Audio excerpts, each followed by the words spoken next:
It's time to talk sports. It's Hacksaw's Headlines, a panorama of the world of sports, stories, comments, and opinions. Touchdown, San Diego! Now, here's iconic sports talk show host Lee Hacksaw Hamilton and co-host John Riley. Who wants to talk sports on a Monday? We do. From the DIXIELINE Lumber and Home Center studios in San Diego, we welcome you to our Monday bonus podcast on this holiday, Hacksaw's Headlines. Good afternoon, everyone. This is Lee Hacksaw Hamilton, and for the next hour or so, we're going to talk sports with you. This podcast is brought to you by DIXIELINE Lumber and Home Centers. 9 store locations to serve you, and the new one that's opening at Dana Point in Orange County. If you've got projects, they've got the materials. If you want advice, they can be your best friend, be your consultant, DIXIELINE Lumber. This is Lee Hacksaw Hamilton, along with my co-host, never a holiday for him either, John Riley, with us here in studio. John, we're going a lot of different directions on this Labor Day weekend, coming off what has been a fabulous, great sports weekend. Yeah, we just flipped the calendar to September. So now we got the pennant races, we got the NFL starting. Great time of year. Couple of business notes. X marks the spot. You're all on social media. I'm on social media, much to the chagrin of some people. Hey, I want you to join my Twitter all-star team. You can just by typing in my handle. When you go to X, Twitter, at Hacksaw1090, at Hacksaw1090. Want you to hit the follow button. Join my Twitter all-star team. Also, I write sports every day, a volume of sports every day. Guarantee you won't get this number of stories anywhere else. Check my website. That address right there at the top, LeeHacksawHamilton.com. Think you'll like what I write? Check it first thing every morning. And when you go to the website, there's a big orange box. Want you to be part of the Hacksaw's Insiders Group. So the night John Riley decides to buy shots of tequila for everybody at a local restaurant, everybody's part of the Insiders Group is going to be able to come participate in that. So join the Insiders Group. Want you to share? Want you to subscribe? Tell everybody what we do Mondays and Thursdays at 1 p.m. Pacific. And when you subscribe, you will get alerts every time we put something up on the YouTube channel. And there's been a lot of stuff on that YouTube channel in the last couple of weeks. So share and subscribe. Give us a thumbs up. Please give us 5 stars. We don't have a lot of friends. We could use the rating. And when we're done, we started this thing almost right from the beginning when we did this podcast. This is the 200th podcast we've done. 202. Fans Forum, you take over the podcast when John and I are done putting topics on the table.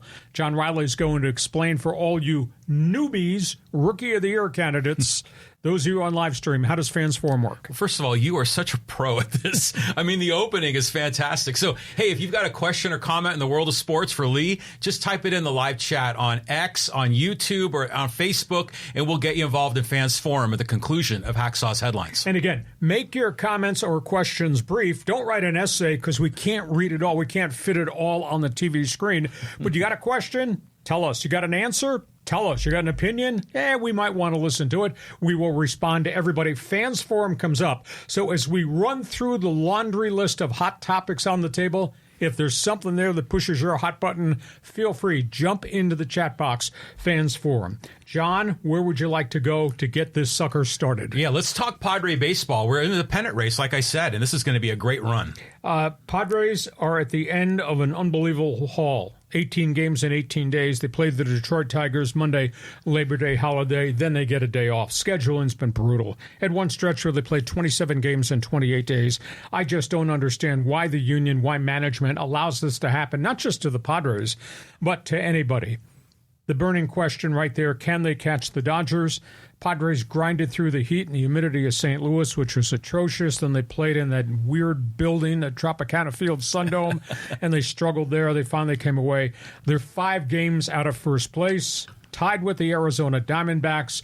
The Dodgers are staggering again, and just when you think the Dodgers are going to run away, the Dodgers hit a real rough spot in the road. So here's the Padres storyline, and there's lots of different angles that we're going to discuss just very briefly since the Padres are the team in town. They've just been unbelievable on the road. They have the second best record in Major League Baseball on the road, 41-29. Got to be concerned, though. Michael King has now thrown 155 innings. It's like he's hit a physical wall. Dylan Cease, wildness has returned. He looks really fatigued to me, and the first thing that goes with a pitcher that's really tired are his mechanics, his legs, his location with the glove and the ball. Elias Diaz, I think this is a good rental acquisition, catcher, some power. They'll work him into a two-man rotation or maybe a three-man rotation. I did not realize this till this morning. Luis Campusano is the 29th rated, second worst defensive catcher in all of Major League Baseball. Yu Darvish seems like he's close to going to the rotation, John Riley. He threw 4 innings, 66 pitches, didn't have any physical setbacks, but that was against the Cincinnati Reds rookies in the Summer League in Rookie League ball in Arizona. I don't know if he needs a rehab start. I think they still got to get his pitch count up because I don't know that 66 non-stressful pitchers against 18-year-olds is really a true test. Randy Vasquez gets sent back to the minor leagues. With apologies, everybody's got to have a fifth starter, and everybody's fifth starter gets lit up, and he got lit up down in Tampa Bay. That 4-inning, 9-run, 11-hit outing was bad.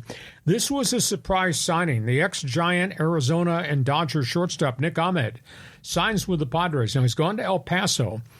If there's an injury setback to Hassan Kim, I think Ahmed will come back up here. So I think Diaz, the catcher, Ahmed, those are pretty good insurance policy acquisitions. And I'm not going to say I told you so when they made that trade deadline deal to get Martin Perez. Here we go.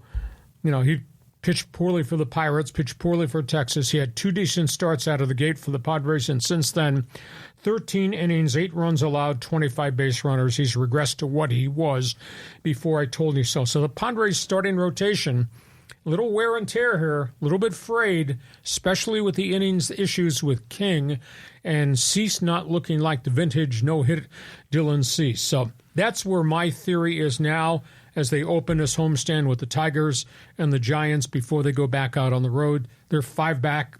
That's a bit of a hill still to run up. You love saying, I told you so, don't you? Don't you? When you know, you know. When you know, you know. You know, so, I mean, as far as the Padres are going, the Luis Campusano thing is just kind of weird, you know, because we always knew that defensively it was his shortcoming. And then during the, you know, we always thought of him as an offensive catcher, but he's not producing offensively. Isn't his batting average is like right around the Mendoza line? Yeah, when I was a shade above, it was 239. But he had a stretch, he was hitting 043. Yeah. But the bigger issue to me is just the defensive lapses. Doesn't throw a lot of guys out on the bases, and there's pass balls going to the backstop and stuff that he can't block or doesn't get blocked or mechanically doesn't handle pitches in the dirt very consistently. So Diaz is more of a veteran guy, and Diaz has got some power. Diaz is not going to hit 043 like Campusano did earlier in the season. So there's just a bunch of issues with the completeness of Campusano's games. And, you know, he's caught a bunch. And luckily we got, you know, Higashioka, who I think has had an unbelievable year coming from the New York Yankees.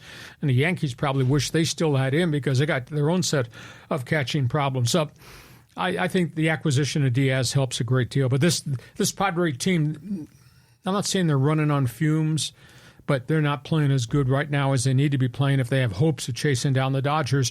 And, you know, Atlanta is right behind them now in the rearview mirror because Atlanta's starting to get healthy, and the Braves have made up a lot of ground here, and the Braves, I think, are only 2 back of the Padres. And the other thing, most everybody in this wild card race has games in hand on the Padres. The Padres have played more games than anybody else in this National League wild card chase. So things here I think you got to pay attention to. Well, it's just the natural wear and tear of your pitching rotation as the season goes on.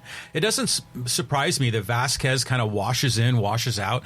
But Dylan Cease is an interesting guy because in the game, what game did he pitch? It was it Friday or Saturday? Or was it Sunday? Sunday. It was Sunday's game. Threw 10 balls in a row. He did, but he had a perfect game through the first 3. And so I think to your point is that he is tiring, and it seemed like when he got, to the 5th or the 6th, things got a little squirrely for him. So yeah, it might be a tiring issue, but he still looks good. And wouldn't be, if you're in the playoffs and you have a Dylan Cease as one of your 3 or 4 guys, that's pretty good.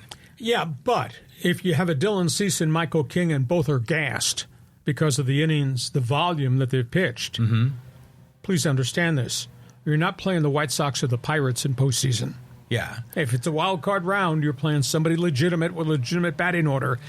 I'd be worried about that right now. Now, the Padres, they're going to have 5 off days in the month of September, which is kind of unique. So that maybe they'll be able to take a deep breath, but they do need innings because the bullpen's starting to show a little wear and tear, too. Well, they're 5 games back of the Dodgers. I mean, that's the headline. Can they catch the Dodgers?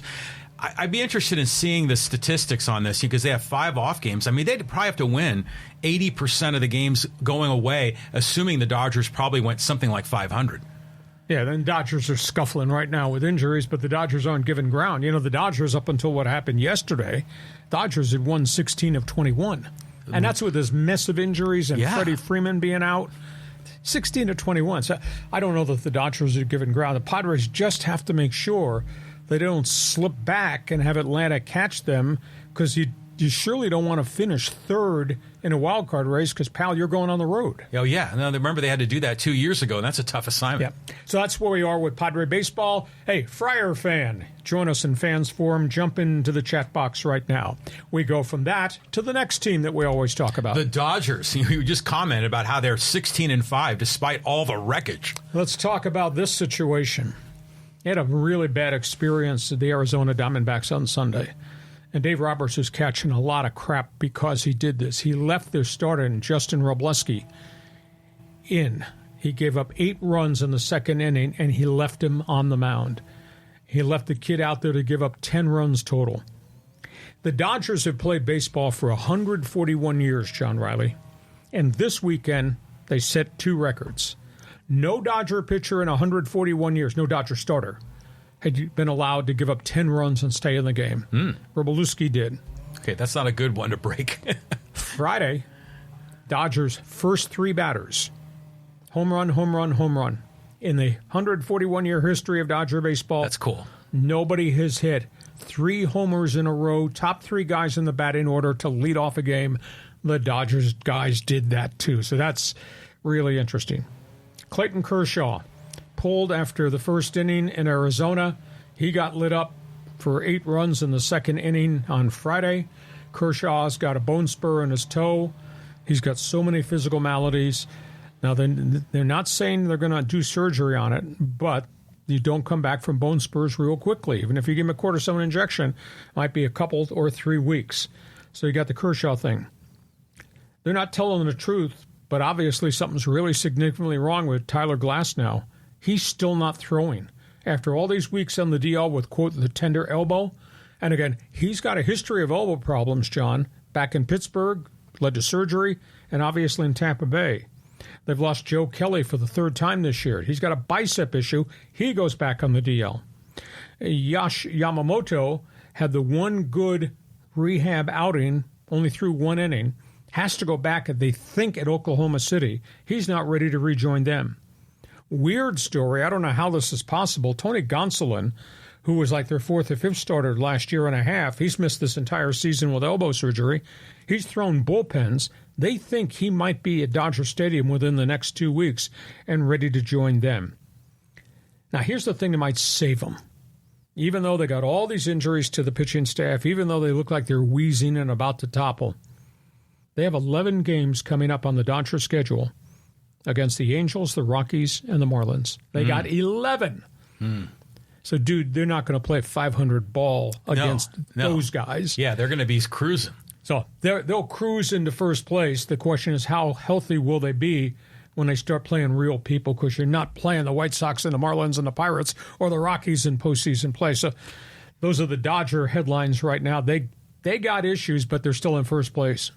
You know, the pitcher that went 10 runs, you know, in how many innings was it? He gave up 8 in the second inning. He left him and got shelled in the 3rd. They dragged him into the 5th inning because the bullpen had been burned up. Exactly. That's what I kind of thought, is that the bullpen, you know, probably needed a couple of days rest. And so sometimes I've seen the Padres do this where they'll stick with a starter longer than you think. It's called take one for the team. Exactly. You know, it's exactly what that is. So the Dodgers are 16-5 in their last 21. And how in the hell are the fans upset at Dave Roberts? I mean, he's like a miracle worker as far as I'm concerned. I mean, in fact, he's been able to hold this thing together with all the injuries and all amazing. The personal problems that Freeman had, and then Freeman's fractured finger. And Mookie Betts, and Max Muncy has not come back to be vintage Max Muncy yet. They're still in first place. And, Ohtani was hitting 155 for almost a month. Now he started to hit again and kind of find himself. But I guess it's convenient to blame somebody, so they blame Dave Roberts. Right. But the Dodgers are wafer thin right now in pitching because of all the injuries. So you're a Dodger fan. I don't care if you're in San Diego. I don't care if you're in Los Angeles or Orange County. Jump into the Fans Forum chat box. Give us your opinion. Can the Dodgers hold on? And what do you think the postseason really looks like because of the wreckage of this Dodger roster? John, we go from baseball to what's just around the corner. The NFL is getting started, baby. This is a good time of the year. Let's get going. Okay, this is all off the field. I'm going to run a couple stories up the flagpole here. Tom Brady, legendary quarterback, going to work for Fox TV as an analyst. Hey. Tom Brady, the entrepreneur, is negotiating to buy minority ownership in the Raiders. NFL owners have stood up in front of Roger Goodell and say there are problems with Tom Brady owning the Raiders and being on NFL telecast. The NFL on the weekend banned Tom Brady from being in any team's facility leading up to a game that he's going to broadcast. They've banned him from being on the field at any practice of a team that he's going to broadcast. They banned him from taking part in any of the coaching or players' interview sessions with the network TV guys who go in on Friday, meet with the coaches on Saturday to get inside information. Brady can't be part of that. If I'm Fox TV, having paid all this money for the Fox package, would you not stand up and say, how can my guy do his job if he's not given equal access to all the other network broadcasters are? I think it's terribly unfair to Brady. And Brady ought to drop the idea about becoming an investor with the Raiders if he wants to work in the media. But I think it's really unfair.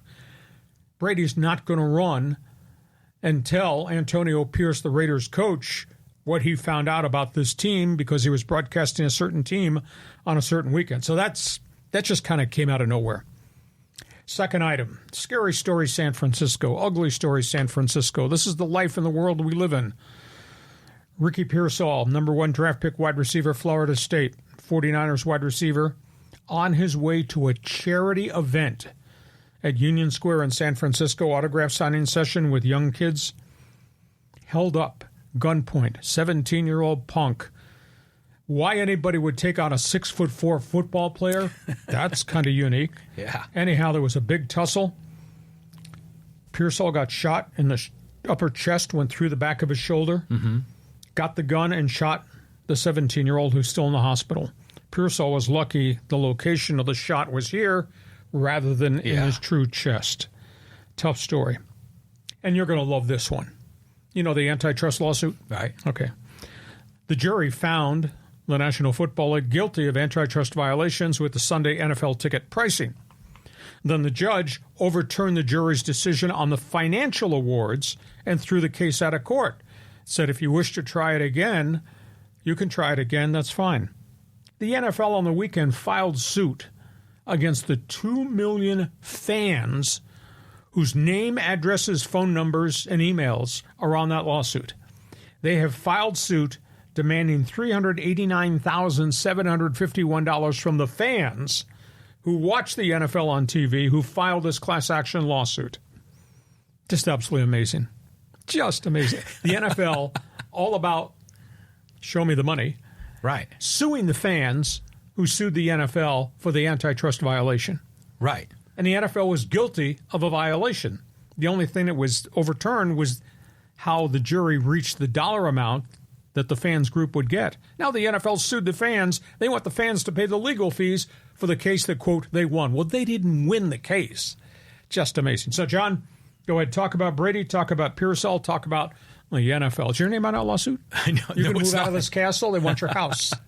Go ahead, John. Well, it's it goes to show you how profitable the NFL is. If you can sue your customers and they keep coming back, and so again, like I hope the NFL ends up winning the antitrust thing. I think it's a bunch of baloney, but it's common, for the countersuit thing to happen.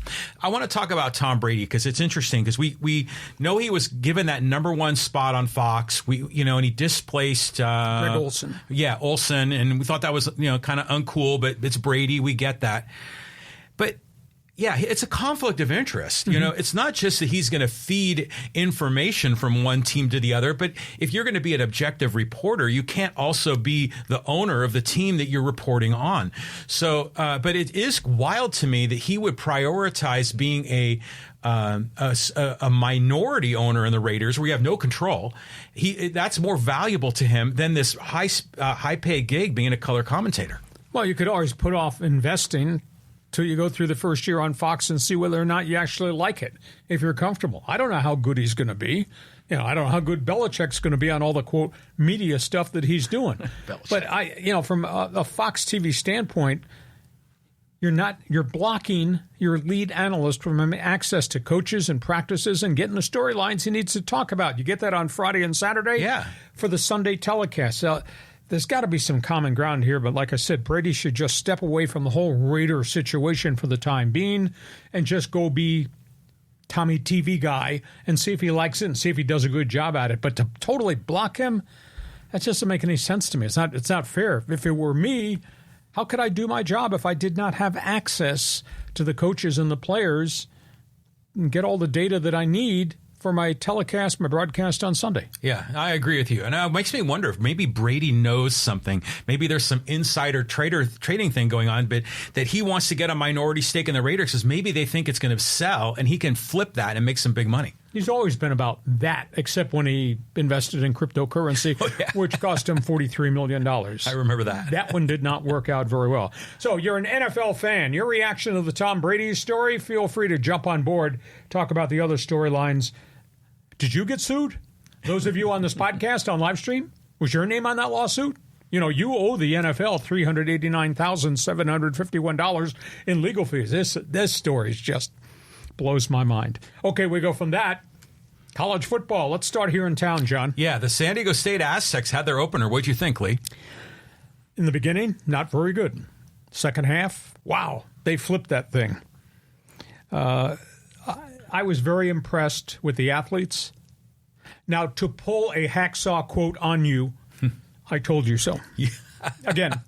You said you didn't know. Now you say you told me so. I told you that they were going to run a lot of wide receivers onto the field. Yes. I told you they were going to wear out that defense that Texas A&M Commerce had. Yes. First half, they scuffled and they struggled. The second half, Commerce was done. At the end of the second quarter, I made notes during the first and second quarter. At the end of the second quarter, I wrote down, Commerce's defense is gassed. In the second half, the Aztecs threw the ball anywhere they want. They ran the ball, hit them with a chunk of big plays. Kid quarterback Danny O'Neill had stage fright to start. My only question I had watching what they called the first three possessions, and they really scuffled, why are you having him sit in a shotgun trying to throw deep passes? He overthrew everybody. Took a few hits along the way. Why don't you start him out, throw crossing pass patterns short, throw to the tight ends, throw safety valves to your running backs. Just get him into a rhythm and flow. By the middle of the second quarter, they started dinking. He got into a rhythm, and he really found himself. I was very impressed with his accuracy, obviously impressed with his courage to stand in the pocket, his athleticism. He broke off two pretty decent-sized runs there. I thought they got better and better, but they were running wide receiver groupings in there. Commerce had no way to defend him because Commerce's kids, they ran out of legs. Aztecs are averaging 3 snaps every 51 seconds. Nice. That's a phenomenal amount of plays. They wound up, I think they round up running off 79 plays, 468 yards. A lot of that was damage done in the second half because Texas A&M just kind of died on the field. 47-yard touchdown run by Marquez Cooper, 44-yard touchdown pass. They had fumble recovery in the end zone. They had 3 takeaways, 4 sacks, 8 tackles for losses. and they finally just beat the daylights out of Commerce's offensive and defensive lines over the course of the game. They had 8 plays of 19 yards or more. So I just came from the press conference today with Sean Lewis. I said, congratulations. You're the only coach in the country that's in first place in 2 conferences as of this hour. First place tie in the Mountain West Conference with Boise State because they both won. And you're in first place in the Southland Conference because you beat Texas A&M Commerce. He laughed. Now, that being said, take a deep breath. I hope you enjoyed this because they get Oregon State next weekend. Oregon State ran for 379 yards. Now, granted, that was against Idaho State, but they did it with a transfer running back from Colorado that Sean Lewis knows and a transfer running back from Ole Miss.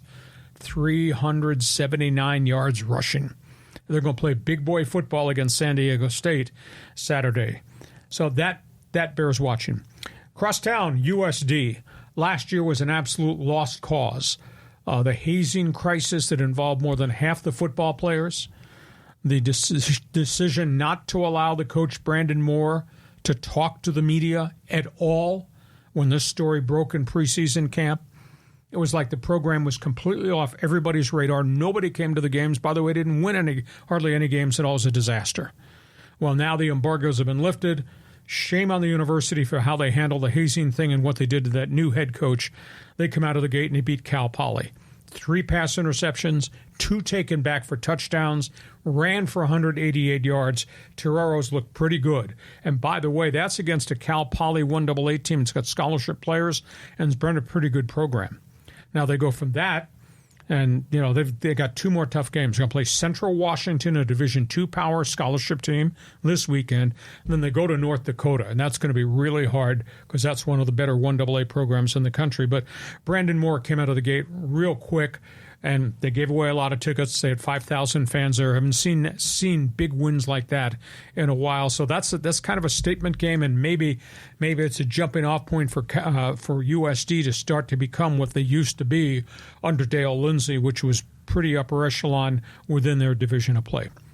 John Riley just managed to text me while I was in the press box at the Aztecs game that he was sitting with the rich and famous on the 50-yard line in the upper deck at Snapdragon Stadium. So you had a much better view of the game than I did, but John Riley, tell me what you thought from the rich man's seats about what the Aztecs did, and then a comment about the Toreros. Okay, well, first of all, it was a great time. I mean, it's a fun event to go to Aztec football. And that stadium was rocking. And the stadium is great. People are having fun. I wish there were more people there. Only 18,000, but there's now there's a chance to get more based on how dynamic the way they played was. So I'm watching the first half, and it seemed like the offense was going backwards more than forward with all the penalties. Yeah. There were so many penalties. 31 penalties. Yeah, it was insane. And there was such little scoring. And then like midway through, I think the second quarter, I looked up on my phone. I go, I wonder what the point spread on this game is. And it was 34. And it was 6-3. The Aztecs were losing at halftime, and this is a 34-point spread. And then it ended up finishing, 45-14. So it ended up being a 31. So that's maybe a bad beat. But at any rate, it was exciting to watch how the team changed. It makes you wonder what the halftime speech was. What was the message? Hopefully it was just, calm down. Because Danny O'Neill looked terrific in the second half. The defense was swarming, had a lot of, balls that were returned for touchdowns or fumbles they returned for touchdowns. And, yeah, O'Neill was overthrowing his guys by like 5 yards in the first half. But the second half, man, right on the money. Well, they ran so many receivers. I think they had 9 receivers that saw action. And I think he might have completed passes to a total of 12 people. But they just ran the legs off Texas A&M Commerce. They had nobody who could stay with these guys, and it got to be single coverage. And the Aztecs' third and fourth guys, receivers were blowing by the corners and safeties who couldn't keep up with them because they were done. They were gassed. So now that's 1AA football. So they're in first place in the Southland Conference in the Mountain West. Here comes Oregon State because these next 2 weekends are going to really be hard. And they've already lost their left tackle. He's gone down with a knee injury, and I think he's going to be out a chunk of time. No decision yet whether they have to operate on him. But when you lose your left tackle, that's huge. But Danny O'Neill progressively got better and better, more confident. No doubt he's got guts. He stood in the pocket and he took some shots, but then he also broke the pocket and he rolled out and he ripped off a big run. I think the thing that really surprised me, once they settled him, He was so accurate. Even on deep post pattern stuff, he dropped it right in there. So, and that running back was really good too. Well, he's a fourth-year starter, Marquez Cooper. Yeah. He's a stud. At this level, at the group of 5 level, that's a player. So my only beef was when you were blowing them out, I would have rather seen the second quarterback get snaps, give A.J. Duffy snaps, and I want to see the other running backs get a chance because you don't want to get O'Neal nor Marquez Cooper hurt in the fourth quarter of a blowout win. But I didn't ask that question today because I didn't want to ruin Sean Lewis's press conference. But that was a pretty good start. But that was against a team from the Southland Conference. It was 1-9 last season. So was Sean Lewis, was it good vibes, or was he cautious, or what was his feeling? Well, he was, first of all, his press conferences are like his offense. He talks really fast. It's really hard to write down notes and get good quotes because he is gone and he takes the next question, he's answering that question, and you're trying to keep up the answer from the prior question. Right. He's fun to be around. Hit him with a couple of real broadside questions today. The one I really wanted to ask, but I decided not to do it. I kind of asked it in part. I said, Sean, you spent all of the summer and preseason telling us about Aztec Fast. Did I misinterpret that? I thought you were talking about your offense. Well, you didn't lie to us, did you, Sean? Were you actually meant Aztec Fast, your defense? I kind of laughed. That defense was unbelievably fast. I mean, they got there fast, and they got there in a foul mood. And that I was so impressed. And we have been spoiled. We've seen great defenses at San Diego State, what Rocky Long packaged, what Brady Hoke brought. I don't think I've ever seen an Aztec defense could run like this cast of characters. I mean, they were everywhere on the field. That poor quarterback from Commerce must have thought he was in the Canadian League. Other 12 and 13 guys on the field. He couldn't find anybody, and he kept getting hit. So Aztec offense kicked it into gear at the start of the third quarter, and that kid quarterback handled it very well, and I was pretty impressed. And obviously the Aztec defense. But that's against them. That's against 1AA football. Yeah, we'll take the win, right? I mean, it's all good. I'm not going to argue with you about that. But here comes Oregon State. Here comes Cal. The next 2 games are tough. And then you go into the Mountain West Conference and wow. Well, Cal will be a little easier than Oregon State, I would think. But we'll find out. I just want to say also that prior to the game, I went out to that river walk area kind of underneath the trolley. It was pretty nice. They had a beer garden, they had food, they had a live band, they had a big screen TV with other college games on. That's a good vibe. They have an opportunity to create a real nice tailgate scene. I think the environment there could be unbelievable. And that stadium, I mean, I give credit, the student body finally showed up. The show showed up in the end zone seats, and they were at their drunken finest. It was really fun. And by the way, I won't say this except one time. Don't ever do that to me again. John Riley stands up in the first quarter, glass of wine in his hand, and salutes me in the press box, sitting there in the corner of the press box with a bad view from his 50-yard line seat because he's enjoying the game with the rich and famous. Don't do that to me. I'm your co-host. Yeah, well, you probably got in for free, but you're in the press box. I should have been hanging out with you, but I had a great time with one of my buddies. We had it was a good one. Only thing I'll say, Aztec fan, disenfranchised Charger fan, you need a football fix, you ought to sample Snapdragon Stadium. It's kind of cool.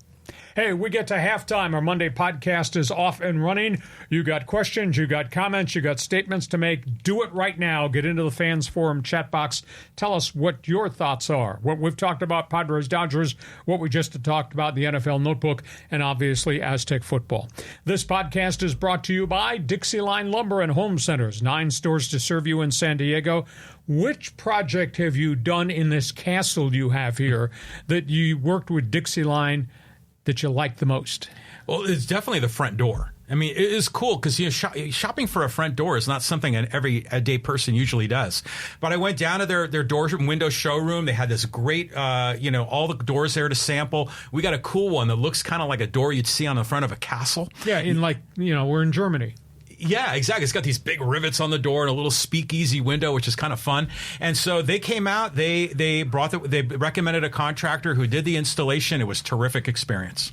DIXIELINE Lumber. You got projects. They've got materials. You want ideas. These are the people to talk to. DIXIELINE.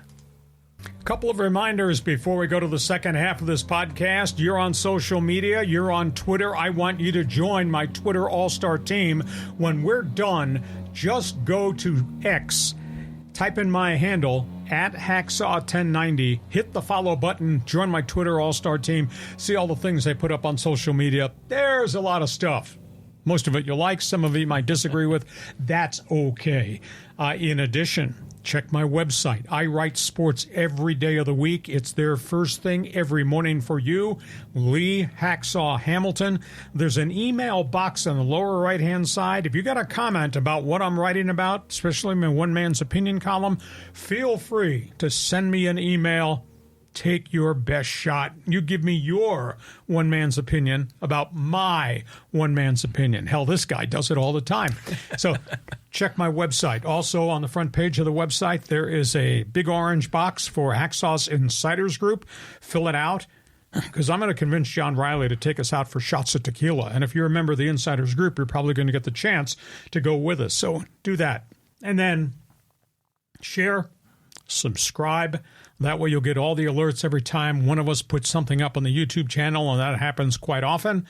And when we're done, Fans Forum, your chance to sound off. John Riley's the one who created this concept. Go ahead. Yeah, so this is your chance to, pick up the phone, pick a topic. So if you've got a question or comment for Lee, just type it in the live chat on Facebook, X, or YouTube, and we'll get to you at the conclusion of Hacksaw's headlines. On we go. Let's go to the second half here. John, where do you want to start? Yeah, we're going to talk a little more Southern California football. What do you think of the debuts of these two teams? Southern Cal beat LSU.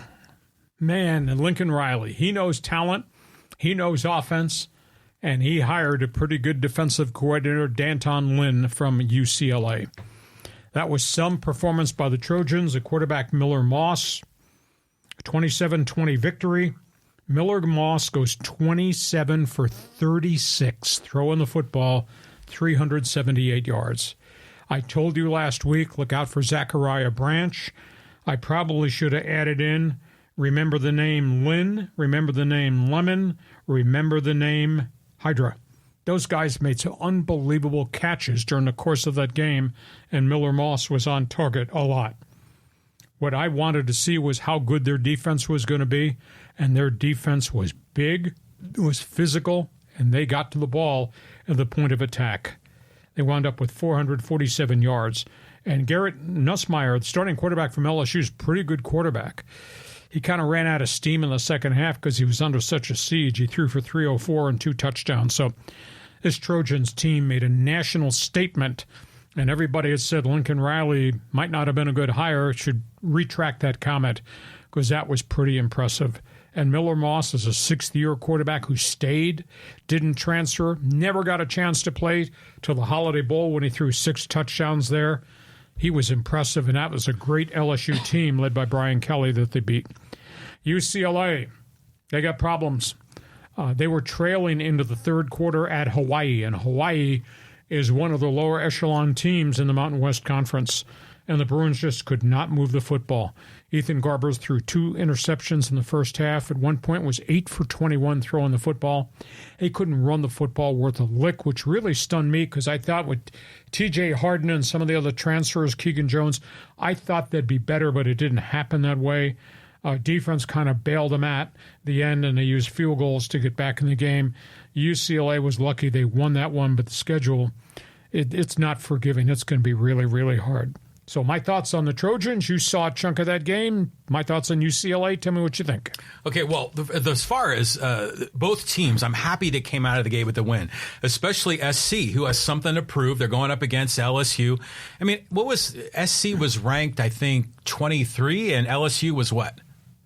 Do you remember? They were outside the top 15. They're in a little bit of rebuild mode. Yeah, because but they're still more highly ranked than SC was. Oh, sure. So this was a big win for the program. I think that's terrific. I saw the highlight of one of the catches one of the receivers made, one-handed. Hudson went up between 2 defenders and grabbed the ball. There were some amazing catches around college football, but that's a highlight reel catch. It was incredible. But I do have one big beef. I couldn't watch the game, because I have DirecTV Stream, and I go to ABC, and I click on it, and it says, oh, we're sorry, we're had contract negotiations with Disney, who owns ABC. So their contract must have expired on August 31st, and I got screwed on that. I was really looking forward to that game. So that's what happens when you hang out with rich and famous and leave your friends behind in the press box.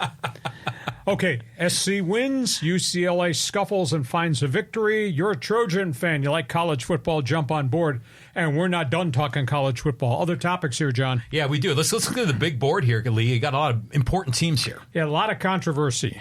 Tell you what, they are not happy in South Carolina at Clemson. They are not happy with Dabo Swinney. You know, he did not go into the transfer portal to get a quarterback. They've got unbelievable financial support at Clemson for their athletic programs. He went with a freshman. He is aghast at the NIL. He does not like the transfer portal, but it is the way of life, and he's refused to do it. Last year he had only 2 transfers in the program. Dabo Swinney's taken a lot of heat in Clemson after they got rocked this past weekend. And the heat is pretty severe at Florida, where they got whacked at home, and Billy Napier, who did not have a good season last year, comes out of the gate this year, and the Gators get bashed again. I tell you, he may not survive this season. They might make a coaching change in the middle of the season. Colorado opened with a victory. Shedeur Sanders was phenomenal, 454 yards passing. Dion was strutting up and down the sidelines with the quarterback, his son. I'll tell you what, I don't like his other son. I think Shiloh Sanders is a cheap shot artist. He's got a lot of junk off the field. I mean, criminal cases, lawsuits, and all that. He plays like a punk. He buried a receiver going into the bench, into the fence. Why the officials did not throw a flag on him on that one, came back in the second half and did the exact same thing in front of the bench and finally got flagged with a chance he was going to get ejected from the game. But Shedeur Sanders, he took a lot of hits again. They have not quite fixed that offensive line yet. But Shedeur looks like he's a top 5 pick in the draft. Boise State, that's the 4th logo there on the right. They go into a place called Georgia Southern, which is one of the really good group of 5 schools. Georgia Southern used to be a 1AA power. Now they're moved up. They get a lot of bounce backs from the SEC, the ACC. Boise State went in there and battered them. And Austin Genty might be the second best running back in the country. 267 yards rushing, 6 touchdowns for Boise State in the win at Georgia Southern. That was impressive. We talked about Oregon State Beavers. Man, they came flying out of the gate. 379 yards rushing with the 2 transfer running backs. Oregon State's going to be here to play San Diego State. The best part of opening day in college football is it's opening day. I watched so many games till my eyes almost fell on my head. But some of them I don't like. So you got your payday. You took your beating. Thanks for coming. Go home. Ohio State 52-6 over Akron. It was terribly one-sided. Texas 52-0 over Colorado State. And I felt really bad for the starting quarterback at CSU because he's one of the best quarterbacks in the Mountain West Conference. Alabama beat Western Kentucky 63-0. Jalen Milroe, Heisman candidate, threw 278 all-purpose yards. And the worst one was Ole Miss 76, Furman 0. Furman is one of the smaller 1AA schools in the country. It's obvious. Here's your $650,000 payday. Thanks for coming. Get on the bus. Go home. I'm sorry all your players got hurt. Lane Kiffin left his quarterback into the 4th quarter. Jason Dart threw for 418 and 5 touchdowns. Ole Miss 76-0 over Furman. I don't think that kind of stuff has to happen in modern-day college football, but it still does. So, John, I kind of jumped around the checkerboard here. Go ahead. Does the ranking system prioritize or give benefit for lopsided wins? Is that part of the formula anymore? I think strength of schedule and quality wins is more important than beating Furman 76-0. Right. Now, if you get upset by a 1AA, and that has happened, yes, as witnessed by Appalachian State years ago, beating Michigan in Ann Arbor, you could get really hurt badly if you lose to 1AA, but that hardly ever happens. You see that happen in basketball, though, you know, where the payday team will go the other way. Colorado, how about that Travis Hunter, man? I mean, that guy is an incredible athlete. Yeah, he played, did he play 80? I want to think I heard 82 snaps at 89. He played both sides of the ball, and he made some unbelievable catches. He is so gifted and such a great athlete. Shedeur Sanders and Travis Hunter could be 2 of the top 10 picks in the draft. Yeah, I mean, it's unbelievable. And the other comment I want to make is on that Clemson game. I was watching it, and again, I'm on DirecTV stream, and it's on, and then it gave me a little message, says, hey, would you like to watch this in 4K? And I said, sure. And so I was watching the game in 4K, all was good, and then suddenly there was no sound. There was no announcer, and I realized the camera was in the back corner of the stadium, and it was like, was there like an evacuation? Is it a bomb warning? It turned out that they didn't have any studio, any commercial feed on this. And so it was just kind of an odd broadcast, like someone forgot to monetize it on the DirecTV 4K stream. It was weird. Yeah, you and ABC and DirecTV just not getting along very well. So those are college football stories. I'm just going to hopscotch around. You fans forum chat box is open. You got an opinion about some of the things you've heard us talk about in college football, notably the Colorado situation, what Boise State did, and obviously the payday games. Jump into the chat box right now because we'll be going to the fans forum in just a little bit. Basketball, John. Yeah, I love talking basketball. I am excited for the Aztecs and for the Toreros. Interesting story. We have obviously followed Jay Ledee, Aztec power forward, All-American, did not get drafted, did not get invited to the NBA camp, did play in the summer league, signed an Exhibit 10 contract to go back to the Minnesota Timberwolves. Okay. What that allows him to do, Jadon gets to do, is to go be in camp. He'll be one of 20 players in camp. And if they like what he does, and I think they're trying to convert him into a defensive specialist with his bulk, forward, setter, etc., he'll probably get the chance to go to the NBA G League and play for the Minnesota Timberwolves G League team to start the season. And that's a good learning curve, and he'll get reps, and he'll play under one of the assistants from the Minnesota Timberwolves. So that'll help him grow, and then if somebody gets hurt, maybe he gets a phone call. The other story is the University of San Diego, and I'll say something that's kind of weird. I feel really bad for Steve Lavin. I mean, he's a nice gentleman, very good coach, had tremendous success at UCLA and some success at St. John's. Went on to TV, left TV, came back, took the USD job. It's like he's coaching in the shadows. Nobody pays attention to USD basketball. They don't have a big NIL program. Everybody's come in and cherry-picked his players, including San Diego State took his top veteran guard, Wayne McKinney. Anyhow, USD has just announced they've gotten another gift for renovations for the Jenny Craig Pavilion, which is important, $5 million.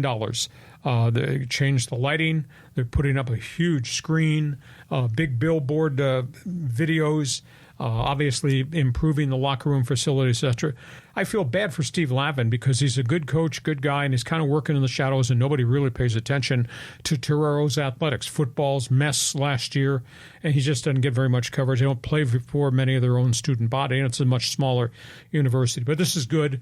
The Jenny Craig Foundation gave another $5 million for renovations at the Jenny Craig Pavilion where the basketball team plays. So you want to talk about Ledee? Talk about USD. Go ahead. Well, for USD, I love the nickname for the facility is the Slim Jim. Yeah. For Jenny Craig, it's a fantastic little nickname.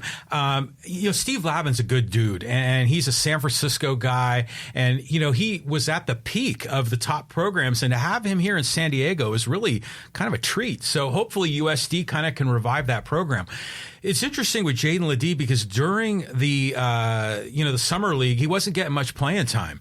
And we were concerned about that. We're like, how in the hell can the Karl Malone Power Forward of the Year not be getting any playing time, much less not get drafted? But then Mark Ziegler in one of his columns said that the Timberwolves already kind of understand Ledee, and they didn't really need to showcase him as much in those summer league games because they already knew what they had. And that made me feel a little bit hopeful that there might be a future for him with the Timberwolves. But yeah, that guy has got an NBA body, and he can bang around. And when they bring in these young kids that are 18, 19, 20, he can knock those guys out of the post and, just with a little flip. So I think they'll develop him as a defensive specialist, and I still think he's got offensive game, but maybe at his size, at 6'8", 6'9", he's not going to be able to get the shots off against much quicker forwards, but he gets a chance to go to camp, and on Exhibit 10, he can wind up going to the G League team. And if he plays well enough, they can flip that into a two-way contract. Then he gets more money. He goes to the T-Wolves when they need help, or they send him back to the G League to play. There's a whole bunch of those guys. That's where they started their career on two-way contracts. So good for him. We'll follow him as we go. We go from that to talk hockey. Sad day in hockey, Lee. I mean, really sad. I was driving home from hospital therapy. I do therapy 3 days a week on my back. And I got a text from hockey friends that said, "You're not going to believe this. Johnny Hockey has died." And I immediately knew who they were talking about. Johnny Gaudreau, Columbus Blue Jackets high-scoring forward, formerly young star with the Calgary Flames. He and his brother were biking in New Jersey, in rural New Jersey, Thursday night. It was not even sunset yet, and got hit by a drunk driver, a guy that was weaving in and out of lanes, and pulled out into a lane, saw a truck coming, pulled back into the lane, pulled right into the two bikers and killed them instantly. Oof. Terrible, terrible story. The driver had a .19 blood alcohol count, admitted that he had 6 beers before he got in his car. Johnny Gaudreau, Boston College star, American-born, 243 goals in his career with Calgary and then with Columbus. I tried to think, my heart went to the floor because I follow this kid, I know this of this kid, etc. And my heart went to the floor, and I just thought, what a terrible story. And then I found out that he and his brother were there because their sister was getting married the next day, and they were going to be in the wedding party, and they died instantly. It was just terrible. And the outpouring of emotion in hockey is unbelievable. If you go on X on Twitter and you type in Johnny Gaudreau, you won't believe the videos of the fans who have made the front of the Nationwide Arena in Columbus where the Blue Jackets play, or the Olympic Saddle Dome where the Flames play. They made them into shrines. Flowers, hockey gear, jerseys, pennants. The outpouring of emotion has been amazing. And the Toronto Blue Jays, at home plate, before their game on Friday, I think, had a moment of silence for Johnny Hockey. Nice. It's just been absolutely amazing. And I tried to think of him, what made him different. He was a mighty mite. He was small, and he was crafty, and he was quick, and he could score. It was his smile. Every time they flashed the camera on him, on the ice, on the bench, coming off after a shift, or raising his arms after he put one in, there was just a magnanimous sunshine smile. That's why they actually came up with the name Johnny Hockey. So just a horribly, horribly sad story, and NHL is in mourning for that guy. Yeah, it's a tough time in the NHL. You're choking up a little bit talking about it. Yep. It just goes to show you that a lot of these professional athletes, they're just regular human beings, and they've got family and they've got a wedding to go to, and then these kinds of random tragedies happen, and we've seen this a lot, with Kobe Bryant, and we can make a list of a lot of other athletes that have experienced these terrible deaths and accidents like this. Johnny Gaudreau, I don't know a lot about him because I'm just learning about hockey, but I know the name, and I know he's one of the big players in the NHL. And he's one of the top goal scorers in Columbus. And in fact, when he broke in Calgary, when he came from Boston College, he had another young player in Calgary by the name of Sean Monahan, and they became young stars growing up together. Well, because of salary cap problems, Calgary couldn't re-sign everybody. So they wound up making trades. And Monahan wound up getting traded because of salary cap problems to Montreal. Johnny Hockey wound up going to Columbus. Columbus just signed Sean Monahan in June to an NHL free agent contract. They were going to link Monahan to Johnny Hockey together, and they were best buddies. So just a terribly, terribly sad story. Hockey Hotline is open. You got memories? Our old Canada group will be joining us. Feel free to send us something in the chat box and fans forum on Johnny Hockey. We go from that. Here's John Riley's other favorite segment, aside from including the fans. It's what we call Hacksaw's Headlines. Yeah, the high-speed sports wire, which is one of the greatest inventions of all time. Okay, let's just run through this quickly. U.S. Open tennis. We've had victories, and boy, have we had some shockers along the way. Let's talk about the names in the news. Novak Djokovic got knocked out in the third round. His game unraveled. I've never seen this from Djokovic. 32 double faults in 3 matches. Djokovic gone. Then Carlos Alcaraz, the next budding star on the horizon. He didn't get out of the third round. Now, the Russians did. Alexander Zverev, Daniil Medvedev, they're still there as we move to the quarterfinals and the semifinals. On the women's side, Iga Swiatek continues to win. Coco Gauff, our next star from the U.S., I think is right on the brink of being great. She won her quarterfinal match, and then she fell apart. She had 19 double faults. She plays like you and me. 19 double faults in one match. Wow. She got knocked out. Arina Sabalenka posted another win, so she's moved on with Swiatek in the women's final. So it's been a strange U.S. Open at Forest Hills and Flushing Meadow. We go from that, PGA Tour. Scottie Scheffler. What a season he has had. And he finished off by winning the Points Championship. He won $25 million this past weekend by picking up the victory in the championship match. And what a season of winning. He had 3 birdies in a row on the back 9 to hold off Colin Morikawa. He finishes the year not just with a $25 million paycheck for winning the Players' Championship, finishes the year with $62 million in earnings. Yeah. Just phenomenal. Good for him. 8 wins on the season, won the Masters, won the Players, won an Olympic gold medal, and he took the Tour of the title. And at the end of the tournament, the Players' Championship, they have this huge cup, which they award to the winner. I mean, God, it's got to be 4 feet high.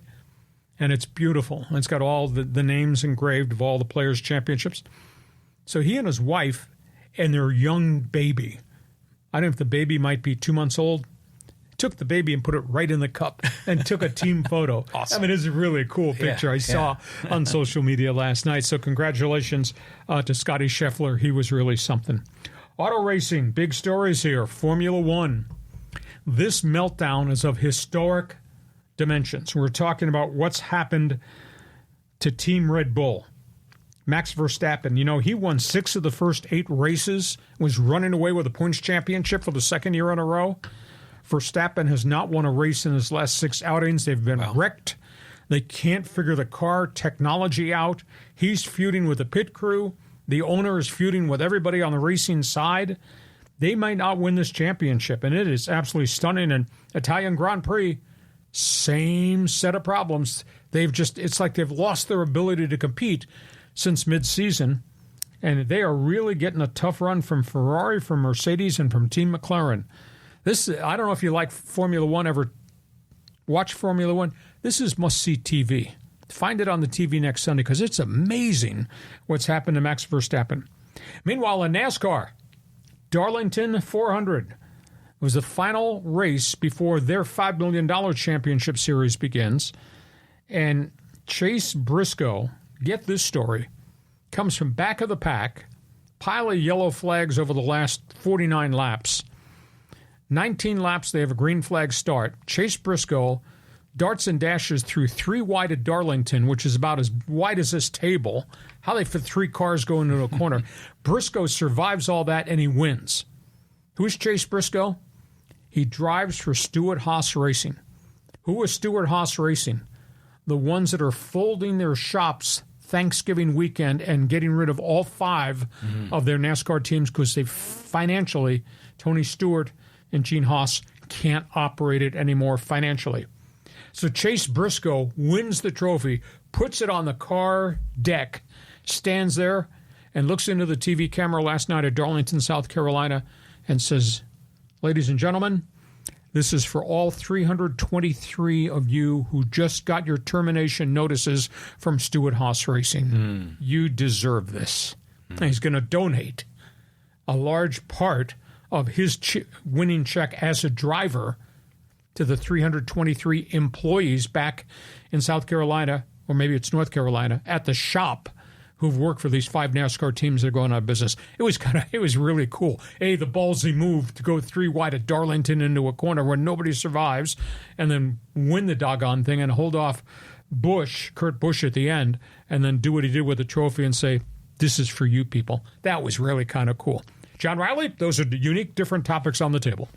Well, first of all, for the NASCAR thing at Darlington, if there's 5 racers and they have 323 people that support them, I mean, that's mind-boggling, you know, to think about all that goes on behind the scenes. Because we just see the driver, we might see 10 or 12 people in the pit, but it's like a freaking operation. It's like an organization behind them. Yeah, you got engineers and you got research people and people who do research and development. Obviously, you got all the people that work in the garage for the building of the cars and the setups. And they got all the employees because there's contracts that you have. I mean, the whole business side of racing, aside of just Chase Briscoe winning at Darlington on Sunday, it is a massive business enterprise. And you could understand, Tony Stewart's been a great driver and he's been a great ambassador for NASCAR and IndyCar. But you understand when you don't win, and you have 5 teams and none of them have been able to win because it's so bloody competitive that they just wave the white flag. And they sent the termination notices to all those employees this week that Thanksgiving weekend will be their final day in the shop. And then for this kid to qualify and then to qualify for the playoff, because you had to win to get into the playoffs, right, to qualify in the last qualifying race to get into the playoffs and then say, I'm giving you a large chunk of my driver's check as a farewell present. That's cool. It's a really cool story. The other one I'm going to comment about is Scotty Scheffler. Yeah. How much money did you say that he earned last year? This past season just completed yesterday. Total, $62 million. Okay, I mean, to think about that in terms of, that's more, I think, than any NFL quarterback contract, right? Close. Oh, yeah, it's really close to it. But it just goes to show you how there's so much money in all of these other sports, not just in the NFL. Why the hell are we sitting here doing this? We should be out getting ready for an event. Yeah, exactly. Exactly. We need to put you behind one of those F1 cars. I'll tell you what, he's a great golfer, a great spokesman for the sport. And it was kind of cool. He walked up, they gave him the trophy. He put his baby daughter, sat her right in the bowl. It was kind of a really neat picture. Yeah, the other comment I want to make is when I think of the U.S. Open, I always think about Jimmy Connors. Sure. You know, when he made that run, I think he was in his 40s, and it went late into the night, and the fans are rowdy, and they're having a big New York time there, which I think is cool. The U.S. Open is very entertaining compared to the other kind of more stuffy tennis tournaments. Yeah, Connors, Borg, McEnroe. Oh, good times. Oh, I mean, Boris Becker. I mean, if you just go back. Agassi. Exactly. You just go back and make a list of U.S. Open champions. I mean, going all the way back to Arthur Ashe, it's a really, really great event in New York. And because it's in the Big Apple, there's a lot of big personalities that are there courtside cheering it on. Wimbledon's unique. I've never been to Wimbledon. That's one of the things on my bucket list. But going to center court is pretty doggone cool in London. But I've been to Flushing Meadow. It's New York. It's raucous. My wife went to Wimbledon once when she was a lot younger. She says it's shockingly small, the arena. I mean, it looks a lot bigger on TV than it is in real life. Well, they play at center court, which is shockingly small, but they've got volumes of courts that are active all the time because there's all these different events going on for the men's singles, women's singles, men's doubles, women's doubles, mixed doubles. It's, and then they have the junior Wimbledon tournament going on simultaneously. So it's active. Okay, those are topics on the table. We want you to be part of the conversation. This podcast is brought to you by DIXIELINE Lumber and Home Centers, 9 locations to serve you in San Diego. You've got projects, they've got materials. You need ideas, these people will help you too. DIXIELINE Lumber. John Riley created this. It's all on him if it works. Blame him if you don't like what I say, because he's the one that created this podcast. It's called Fans Forum. John, take it away. Okay, let's get Greg involved. And Greg put this question in like 10 minutes before we hit the go live button. He says, "Hi, Lee. In your experience as a Chargers broadcaster, what was the toughest place to play on the road for the Chargers? My guess would be the Kingdome. Great show." Kingdome was one of them. Greg may be from Seattle. I remember Bobby Ross told me that he had to tell his guys going in the Kingdome. And again, the Kingdome was massive. It was all cement. The noise just ricocheted off the walls. I mean, it was bedlam. And Bobby Ross told his players, more than anything else, we're playing the Seahawks, don't fumble the ball on the kickoff.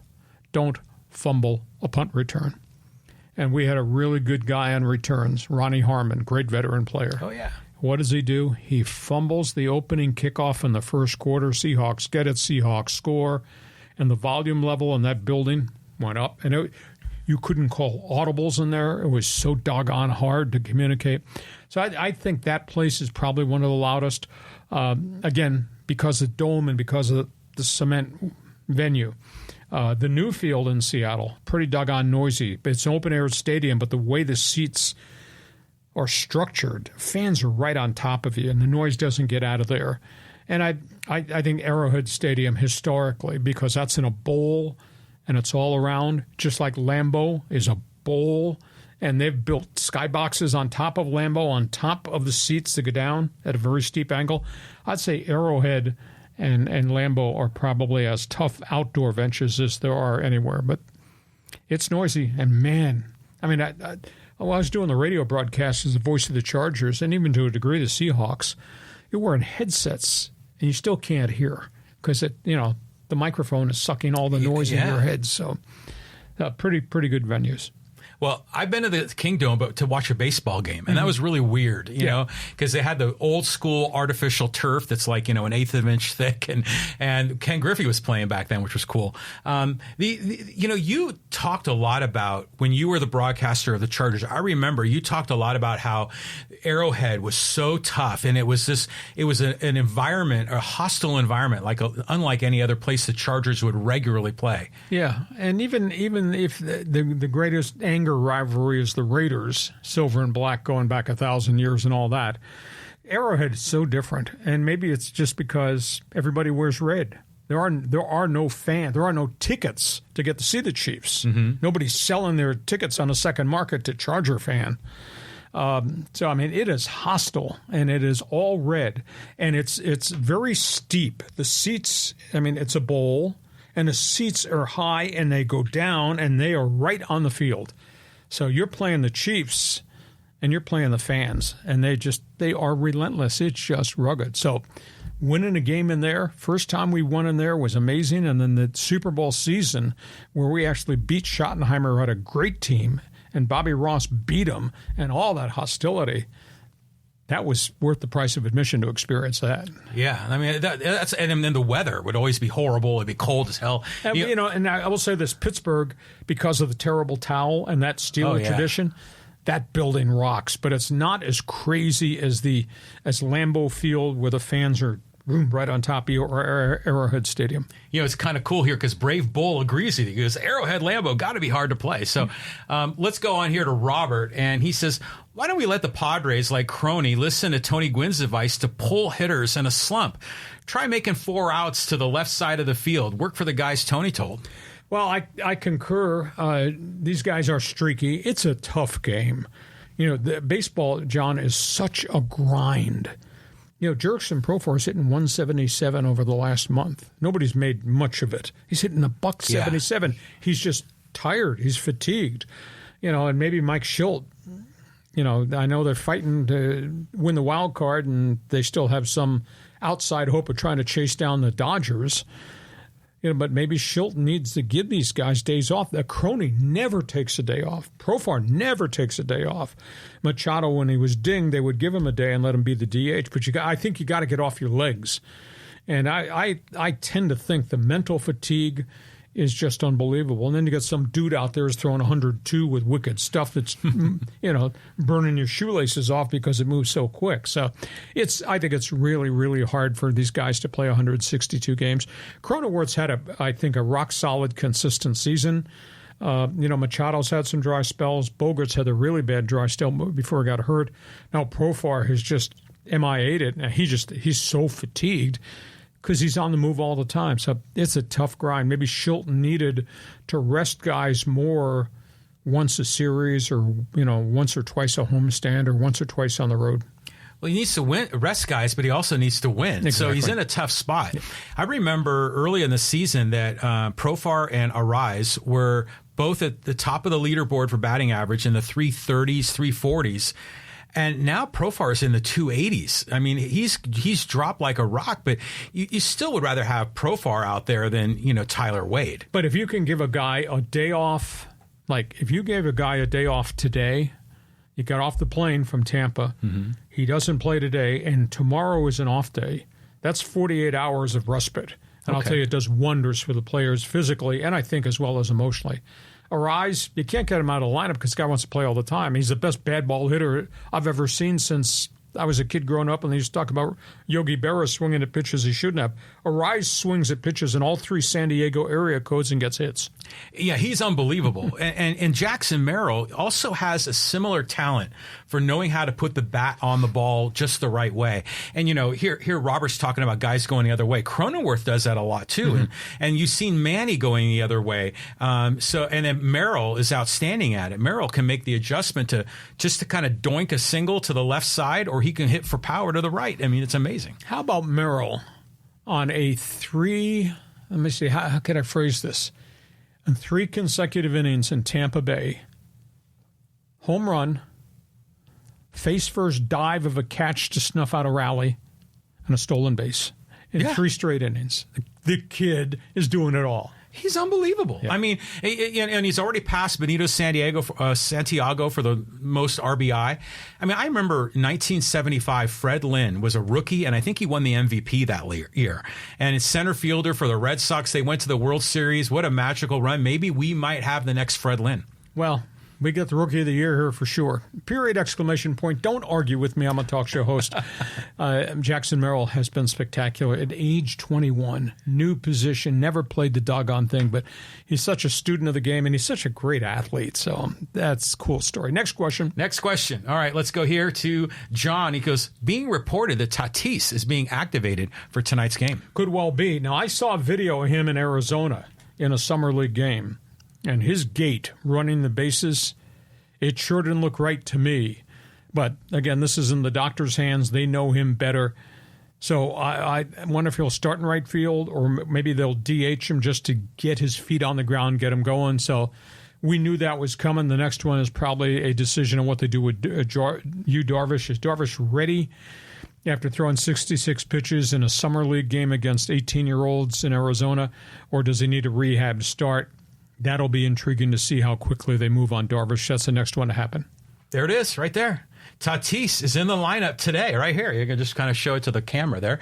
And it's going to be, he's going to bat second. And so it'll be Arise, Tatis, Solano, Machado, Bogarts, Merrill, Peralta, Higashioka, McCoy, and then Musgrove's pitching today. Is Tatis DHing, or is he in right field? He's in right field. Arise is DH. So, anyhow, I saw what I saw, but obviously they must think he's 100% or close to 100% ready, and they got themselves 30 days now before the end of the season, so they can spot him, they'll play him, see how his body reacts to full baseball mode. Thanks, John. Next question. Okay, here, let's go to Callan. He says, Johnny Gaudreau's death reminds me of Nick Adenhart. So tragic. Prayers up. Lee, any thoughts on the AHL mandating neck guards for players and refs, and will the NHL make it mandatory? That has to go through the National Hockey League Players Association. It's currently a player's choice. I think after the tragic death of that former NHL player in England when he got checked, fell, and a skate cut severed an artery in his neck, and he's passed away.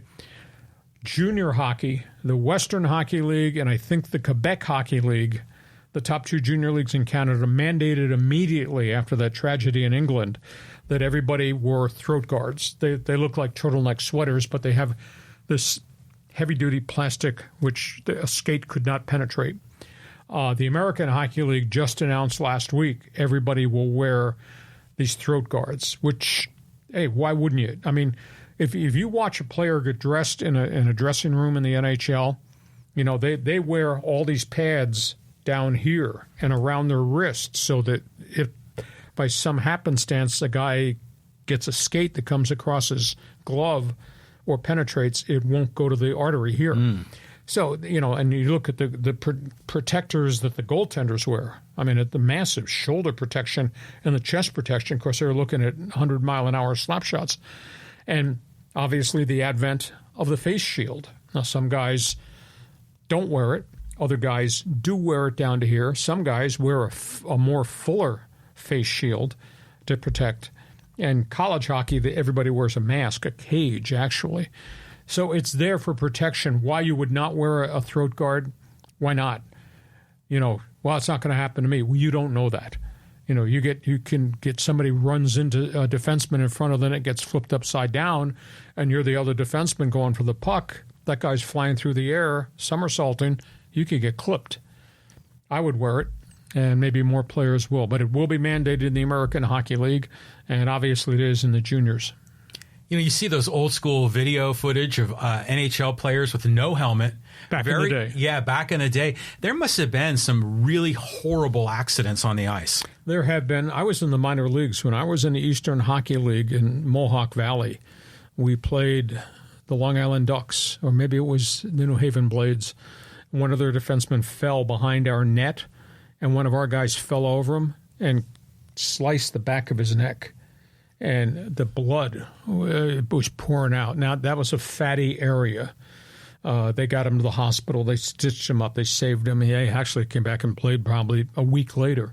It looked bad because of the location, but it wasn't here where the arteries are. Mm-hmm. So, there've been some along the way. And, of course, at one point, we really had the Broad Street Bully era and the big boy bad Bruin era where fighting was part of it. And there were head injuries and things of that nature. Some really bad stuff happened. But, yeah, you can get hurt. You can get hurt by high stick, an accidental high stick. You can get hurt by skate cut, too, because guys are flying and guys get hit.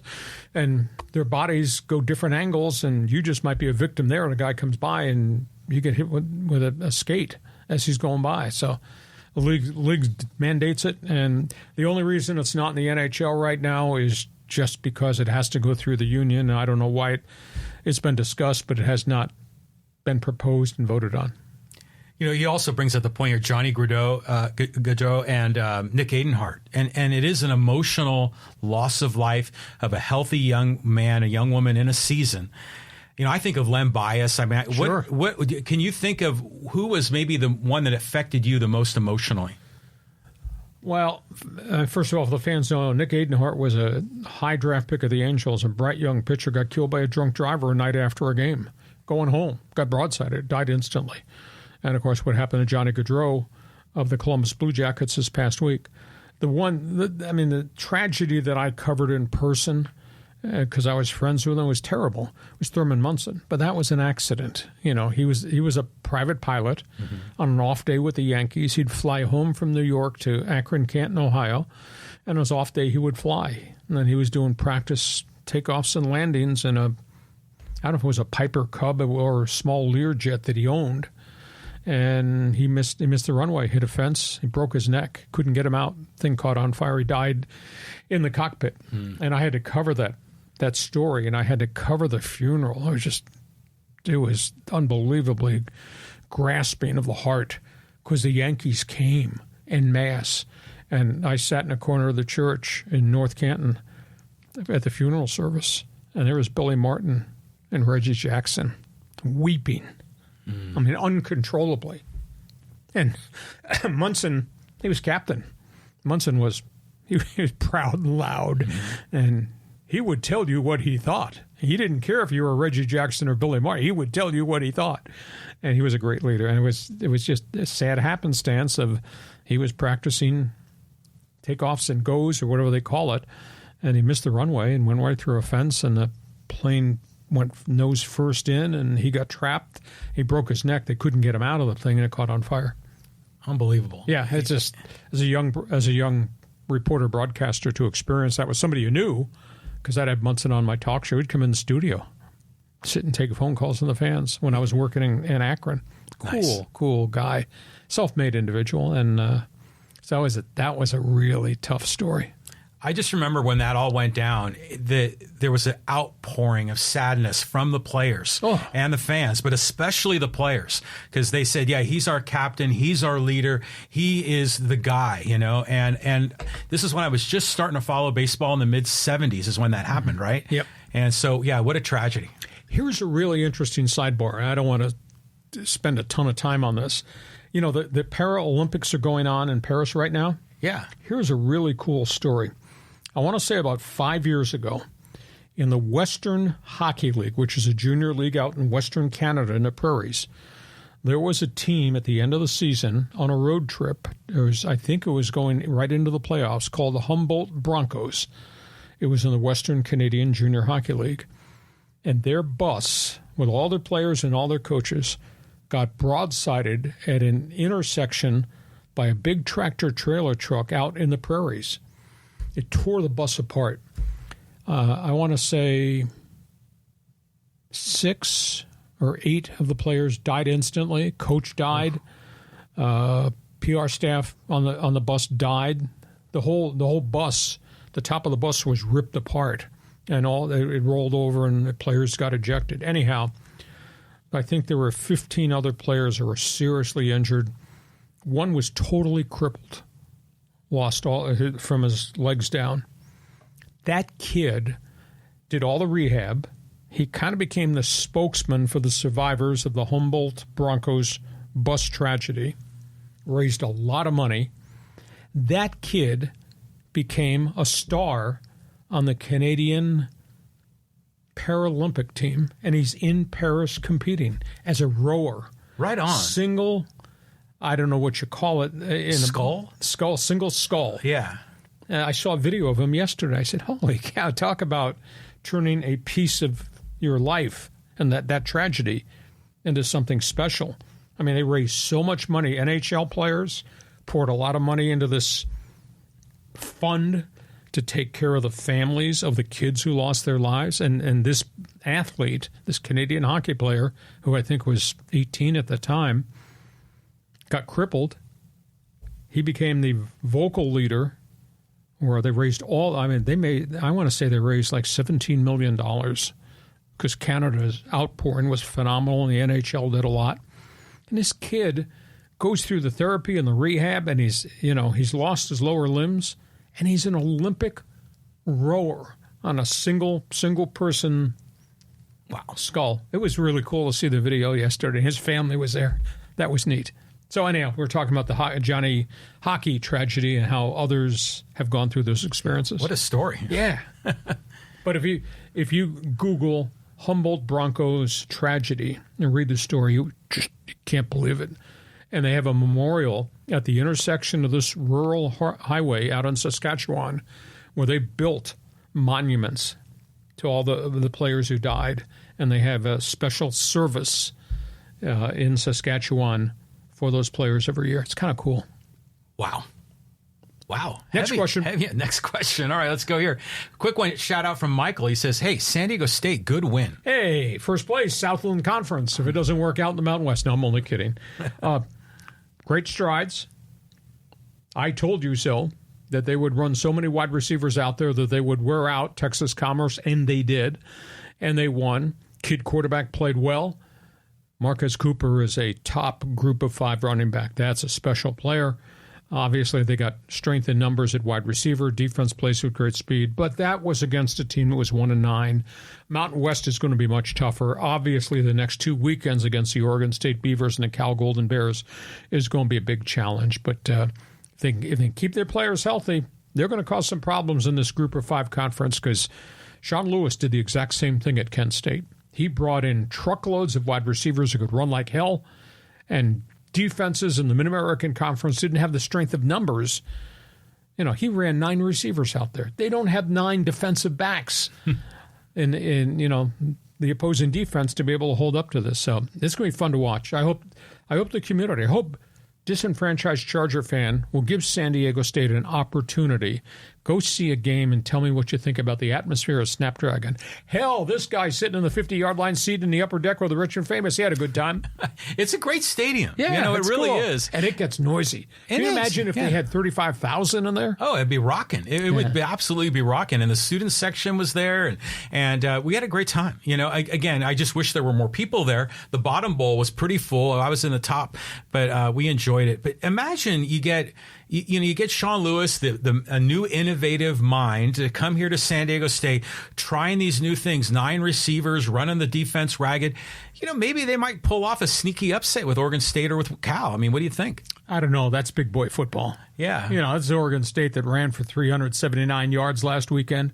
Yeah, what do you think the game plan is Saturday night? Run the ball. Run the ball. We are going to run the ball. Mm-hmm. And I just know that San Diego State physically in their defensive front can hold up to that. Now, are the Cal and Oregon State games here at home? Oregon State here, then you go to Berkeley. Okay, all right. So, I mean, the Berkeley game, I think there's a better chance there. But, I mean, they faced Oregon State a few years ago, and they were competitive, I remember, for about half the game. And then you make mistakes, and the game gets away from you. Exactly. So that's where we are. Next question. Okay, let's go here to Brave Bull. And he says, give Steve Lavin a couple of years, and he'll get USD to the NIT. Well, the most unique thing, when Lavin got there, I said, this is going to be fun. Again, the conference has got Gonzaga in it. The conference has got San Francisco, which is a really good program. It's got St. Mary's and Randy Bennett, which is a great program. So it's a tough conference. Lavin got there, and all these Division I kids came and transferred in, played their final year. And they were pretty decent. But what happened, then the NIL came in, and they don't have a lot of money in the NIL. And then he started to lose what good players he had who got cherry-picked out of there. So he was really down. He almost had an all-freshman team last year, and he couldn't get kids to come in because they didn't have NIL money, a lot of NIL money to give. So he's in a tough place. USD has not got the resources that the Zags have. It does not have what St. Mary's has got. Now, both Gonzaga and St. Mary's built their reps by recruiting a ton internationally. And that led to success, which has led to even greater success. So Lavin's a good man. He knows a lot of people. If they have a new athletic director, the aftermath of the hazing mess, if they can fundraise, if they can build an NIL, then maybe they're going to be able to get some players based on Lavin's contacts. But right now that's not happening because all these other schools, the Washington States, et cetera, they're coming in. They're offering kids a lot more money than a USD could. And USD can't offer what Gonzaga or St. Mary's or even San Francisco offers. Yeah, he's had a disadvantage there, but he is a big get for USD to be the coach there. Good resume. Good guy. He was a good broadcaster doing college basketball coverage in the studio. I mean, I've always liked the guy. I'm surprised he's not the coach at USF, given that his roots are there. But it seems like he wants to be part of the West Coast Conference with all these Jesuit schools. Yeah, I just feel bad for him because he's in the shadows, and at this point, nobody really pays attention. They had hired Bill Greer from Gonzaga years ago, and that was with great accolades, and he came in and he did well early, and they actually got to the NCAA tournament. But then there was the point-shaving scandal, and then all of a sudden he just couldn't recruit, and it just kind of cascaded down on him, and then he was out, and it just hasn't been the same program since. Didn't they beat UConn in the first round? Yeah. Yeah. I mean, that was unbelievable. Yeah, and that's a long time ago, though. Yeah, that was a long time ago. Okay, we move on. Fans Forum, what's next? Okay, let's go here to a little social media commentary, and let's go down here. Some comments about the coach. And this is from Manga. He says, this is such a refreshing solution given the demise of Mighty 690 and later 1090. So happy to see you all. Maybe a mini reunion with Hartman and Romy one day. Chet is smiling down on you guys. Bless up. Yeah, I think about Chet all the time. And actually, I was talking to people over the weekend. I did not realize, Steve Hartman has moved. He was here. He left and went back to L.A. He's doing some part-time TV like I'm doing. I'm on KUSI every Saturday morning. Get your ass out of bed at 6:30. I have a few times. I do on TV is pretty decent. It is. Anyhow, Steve just moved to the Valley of the Sun, so he's in Arizona right now. Romy is obviously based out of Los Angeles. Some of the other guys are around. Yeah, we'll talk about. I don't know how easy it is to pull off a reunion on Zoom with a bunch of guys, but hey, what I need from everybody here who's part of this live stream, I need you to network with your friends. And I know some of you have friends. You're not all part of the Raider Nation where all you have is enemies. Some of you have friends. I want you to network and tell everybody what we're doing. Mondays at 1 p.m., Thursdays at 1 p.m.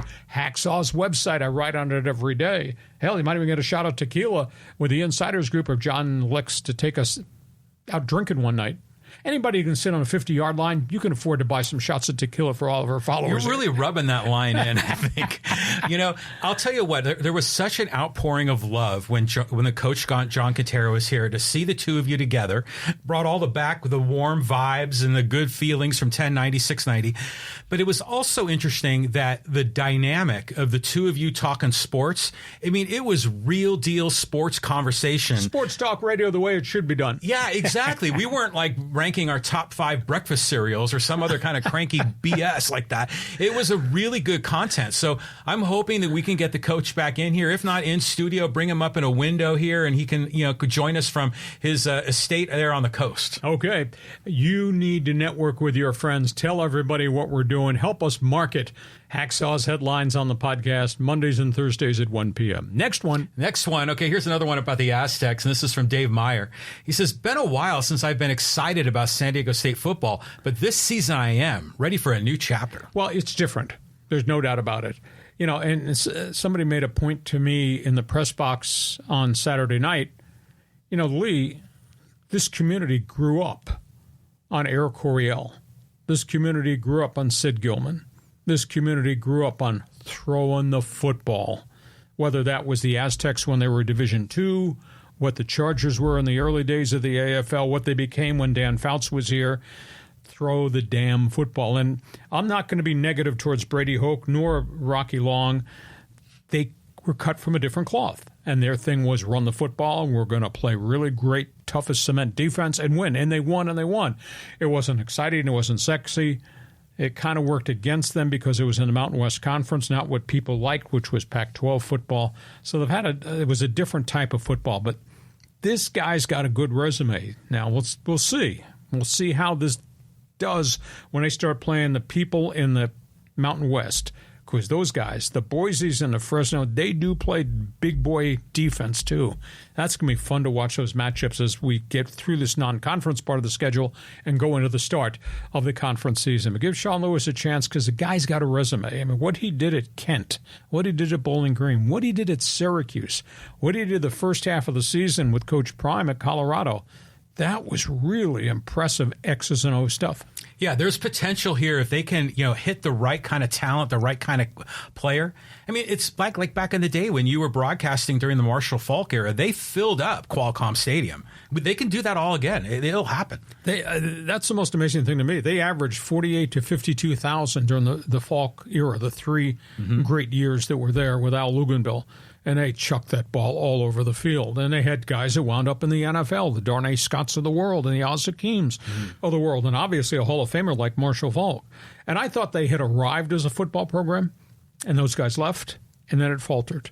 And then they fired Luganville, and they went a different direction, and it was a real struggle. They had good guys as coaches. They just could not turn the corner and get it over the top. And they went from Luganville to Ted Tollner, great gentleman, smart guy, to Tom Kraft, I thought was X and O's brilliant, but he just academically he couldn't hold on to the players that he had. They had real trouble. That's when APR kind of came into effect. And then they made a mistake. They hired Chuck Long, who was living off his name as an Iowa quarterback and a Heisman guy, and it was an utter disaster. And then that brought us brought us Brady. And he laid a foundation, and he jumped ship. Rocky came in, did a hell of a job. Brady came back, did a good job, but then it got away from him, and then the landscape changed again. Just like Kraft got burned by the APR rules as to who you could bring in and what they had to do academically, Brady got burned by the NIL and the transfer portal, and he was old school and just couldn't accept it, that the landscape had changed. And that's why so many veteran coaches have left college football in the last 24 months or so. So, Sean Lewis, it's going to be fun. Imagine during that last part of the Brady Hoke era, I think it was Hoke, not Rocky Long, but remember COVID hit? And they didn't have a stadium. They're playing at Carson. Imagine if none of that happened. They could still play at Qualcomm. There was no pandemic. That team was successful. And there was a lot of momentum building. And it just seemed like they got the rug pulled out from underneath them. They lost all those home games. They played on the road for 2 years. Yeah. Nobody went to those games. No. I'm not driving to Carson. Yeah, no way. That's a road trip. So that was a big issue.